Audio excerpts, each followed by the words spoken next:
For the 1,000th time, the stat is off the charts. It's 8 home runs, 110 RBIs.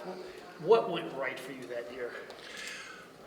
Vince Coleman and Willie McGee.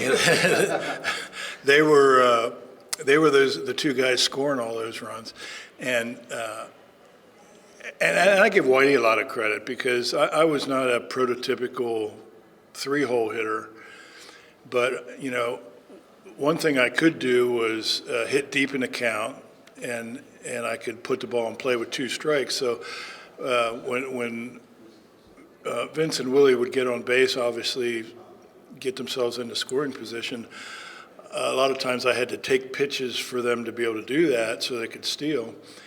And so I was hitting with runners on second or second and third and 2 strikes a lot of times, and being able to have the skill to put the ball in play with 2 strikes was huge for me and for our team that year.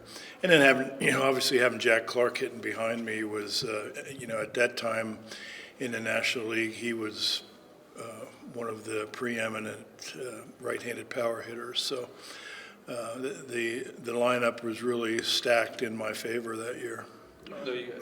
Even though you guys didn't win, it still held in such high regard. Like that team felt magical, even though it didn't end the right way. Yeah, and I think the call, the Don Denkinger call, had something to do with that because it was universally accepted that the call was blown and didn't come out in our favor. So I think, in some regards, we get a pass for that because a lot of people probably think, we probably would have won that game, me included, if the correct call was made. So whether or not that's the case, I don't know. But it was a great team, and we won 102 games that year, and still our division wasn't settled until really the final week because the Mets were really good that year too, and of course the Dodgers in the West with their pitching staff with Fernando and Oral Hershiser, and they had big Tom Niedenfuhr in the bullpen throwing good, and so they were a very tough team to get by too. Tom, Whitey invited Dinkinger back to one of these reunions. What did that tell you about Whitey? Did it help at all? Did it provide some peace or closure? Yeah, well, I think so. I mean, Whitey caught a lot of grief because of his reaction to the call, and he got thrown out of the Game 7 the next day, and which was kind of a residual from the day before.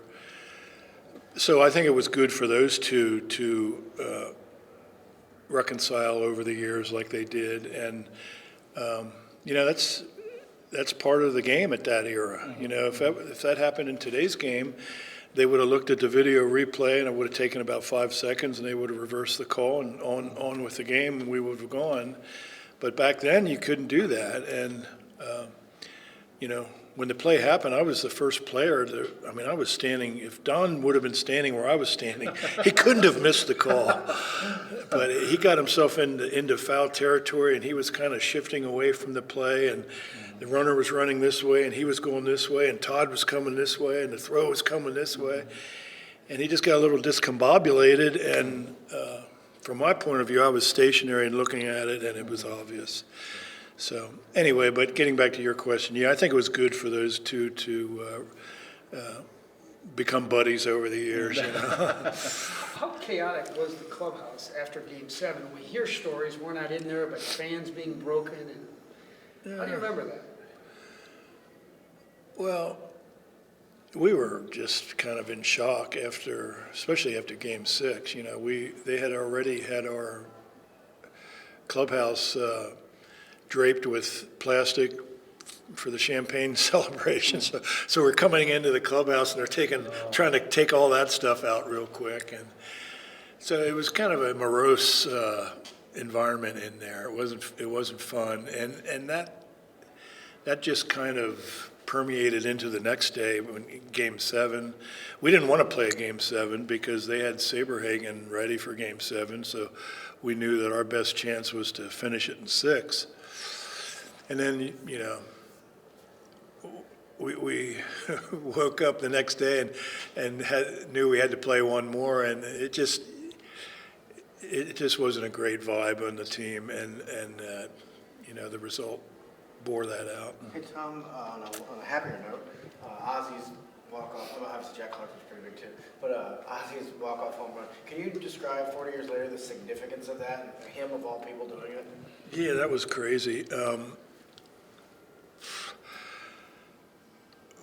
Well, when he hit it, it was kind of like halfway between a line drive and a fly ball, because he didn't hit that many towering fly balls, and so we were, the whole time the ball was, the trajectory of the ball, we weren't sure if it was going to be high enough to clear the fence or not, and it was, just barely hit one of the poles, and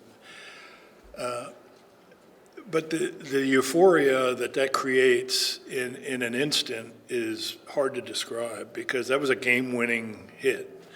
And so we were waiting for him at home plate, and he sprinted around the bases because, he didn't hit too many home runs. He didn't have a home run trot down.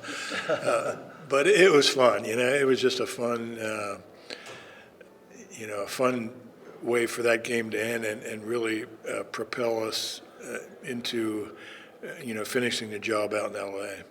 What are your emotions hearing it now? When you hear Jack Buck's call with it, does it throw you back to that moment? Yeah, I mean, it's fun. I liked the call for Jack's home run in Game 6, really, the best. That, to me, is one of the high moments of my career, that home run, because that one put us in the World Series. And Jack was such a great teammate, and he gave our lineup credibility, because he was, as I mentioned earlier, he had a reputation in the National League as being, one of the guys, one of the power guys. So to have him on our side was really cool, and he had a tough persona. And that kind of, I think that kind of helped toughen up our team too, kind of permeated through the whole team.